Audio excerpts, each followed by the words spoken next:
آج اس ویڈیو میں جاننے کی کوشش کریں گے کہ کیا وہ دنیا جسے ہم جانتے ہیں ختم ہو رہی ہے؟ کیا عالمی نظام تبدیل ہو رہا ہے؟ ایک ایسی دنیا جہاں ایک طاقت سب پر حاوی تھی، جہاں فیصلے چند دارالحکومتوں میں ہوتے تھے اور باقی دنیا صرف ان فیصلوں پر عمل کرتی تھی۔ لیکن اب کیا وہ نظام ٹوٹ رہا ہے؟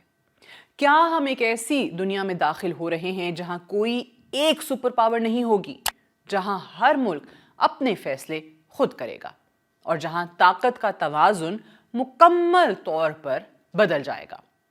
آج اگر ہم عالمی نظام کے خاتمے کی بات کریں تو آپ کو نظر آتا ہے کہ واقعی ایک ایسی دنیا شاید کہیں نہ کہیں بن رہی ہے جو بہت ہی خاموشی سے جنم لے چکی ہے اور اب آہستہ آہستہ اس کے اثرات باہر آنا شروع ہو رہے ہیں۔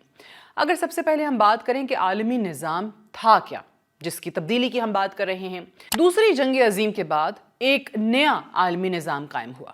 اس نظام کی بنیاد تھی امریکہ کی قیادت، عالمی ادارے اور ایک اصول استحکام۔ امریکہ ایک سپر پاور بن کر ابھرا اور اس نے عالمی معیشت، سیکیورٹی اور سفارت کاری میں مرکزی کردار ادا کیا۔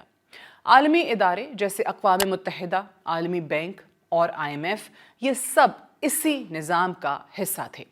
اسی لیے ہم اس کو یونیپولر ورلڈ کہتے ہیں، ایسی دنیا جہاں ایک طاقت غالب ہو۔ پھر اگر آپ دیکھیں کہ اس نظام میں دراڑیں کب پڑی، وقت کے ساتھ اس مضبوط نظام میں دراڑیں آنا شروع ہو گئیں۔ سب سے پہلے مشرق وسطیٰ کی جنگیں، عراق اور افغانستان، اور ان جنگوں نے امریکہ کی طاقت کو بہت حد تک کمزور کیا۔ پھر آیا 2008 کا مالی بحران، جس نے دنیا کو یہ دکھایا کہ امریکہ بھی ناقابل شکست نہیں، اور اسی دوران ایک نئی طاقت ابھری، چین کا عروج نظر آیا اور سارے کا سارا کھیل بدل گیا۔ چین نے خاموشی سے معیشت، ٹیکنالوجی اور انفراسٹرکچر میں اپنی طاقت بڑھائی اور آج چین دنیا کی بڑی معیشتوں میں شامل ہے، عالمی تجارت کا ہب ہے اور کئی ممالک کے لیے ایک متبادل پارٹنر بھی۔ اب دنیا صرف ایک طاقت کے گرد نہیں گھومتی، بلکہ کئی طاقتیں سامنے آ چکی ہیں، اور اسی لیے اس نئی دنیا کو ہم کہتے ہیں ملٹی پولر ورلڈ۔ یعنی یہ اصطلاح اب یونیپولر ورلڈ کی جگہ استعمال کی جاتی ہے، ملٹی پولر ورلڈ یعنی ایک ایسی دنیا جہاں امریکہ، چین، روس، یورپ اور علاقائی طاقتیں سب اپنی اپنی جگہ اثر و رسوخ رکھتی ہیں۔ یہ دنیا زیادہ پیچیدہ ہے، لیکن شاید زیادہ حقیقت پسند بھی۔ اب مسئلہ کیا ہے؟ کیا یہ نئی دنیا بہتر ہے؟ اوبویسلی لوگ اس کا جواب تلاش کرتے ہیں۔ اس کا جواب اتنا آسان نہیں ہے، کیونکہ جب یونیپولر ورلڈ ہوتا ہے، یعنی جب ایک طاقت ہوتی ہے تو استحکام ہوتا ہے، لیکن جب کئی طاقتیں ہوں تو مقابلہ بڑھتا ہے اور ٹکراؤ کے امکانات بھی بڑھتے ہیں۔ آج ہم دیکھتے ہیں یوکرین جنگ، مشرق وسطیٰ کی کشیدگی، ایشیا میں بڑھتا ہوا تناؤ، یہ سب اسی تبدیلی کا نتیجہ ہیں۔ اب آپ جاننا چاہیں گے کہ کیا عالمی ادارے ناکام ہو رہے ہیں؟ تو یہ ایک اوبویسلی بہت بڑا سوال ہے کہ کیا وہ اپنی اہمیت کھو چکے ہیں؟ اور آج ہمیں ایسا نظر بھی آتا ہے کہ آج اقوام متحدہ اکثر بڑے فیصلوں میں بے بس نظر آتی ہے، عالمی قوانین پر عمل درآمد کم ہو رہا ہے، ممالک خود فیصلے کر رہے ہیں۔ یہ سب اس بات کی علامت ہے کہ پرانا نظام کمزور ہو رہا ہے۔ اب ایک نئی اصطلاح بھی چل رہی ہے، ہر ملک اپنے لیے۔ یہ ایک نئی حقیقت بن چکی ہے اور یہ ایک ایسا اصول ہے جس کی طرف آپ کو دنیا جاتی نظر آ رہی ہے۔ ایوری کنٹری فار itself، یعنی ممالک اپنے مفاد کو سب سے اوپر رکھ رہے ہیں، اتحاد کمزور ہو رہے ہیں اور فیصلے زیادہ خود مختار ہو رہے ہیں۔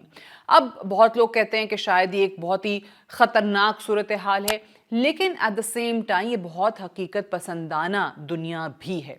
اب اکثر لوگ سوال کرتے ہیں کہ اس کا اثر عام لوگوں پر کیا ہوگا؟ اس کا اثر کس طریقے سے آپ کو مہنگائی پہ نظر آتا ہے، تیل کی قیمتوں میں، روزگار کے مواقع میں، کرنسی کی ویلیو میں؟ یہ تمام تر چیزیں جو کہ عالمی نظام بناتی ہیں، اس کا اثر اس پہ ہوگا تو پھر یہ تمام تر اثر آپ کو ہر گھر تک پہنچتا بھی نظر آئے گا۔ اب سوال آتا ہے کہ پاکستان کہاں کھڑا ہے اس پوری بدلتی ہوئی صورتحال میں؟ جب یونیپولر ورلڈ سے ہم ملٹی پولر ورلڈ کی طرف جا رہے ہیں تو پاکستان کہاں ہے؟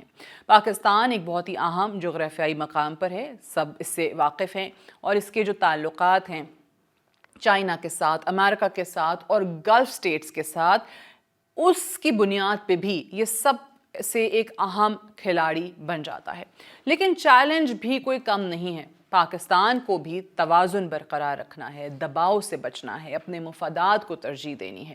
اور اگر ہم اسی تمام تر صورتحال میں دیکھیں کہ مستقبل کی دنیا کیسی ہوگی تو آنے والے سالوں میں دنیا پہلے سے زیادہ غیر یقینی ہو جائے گی، انسرٹن جو ہیں چیزیں آپ کو نظر آئیں گی، اور تمام ممالک کے ساتھ یہی حالات ہیں کہ وہاں پر انسرٹنٹی بڑھے گی۔ اب ایسے میں کون سے وہ ملک ہیں جو صرف اور صرف اپنے مفادات کو، اپنی عوام کو ترجیح دیتے ہیں، اور کون سے ایسے ملک ہیں جو ایک ہی بھیڑ چال میں چلتے ہیں؟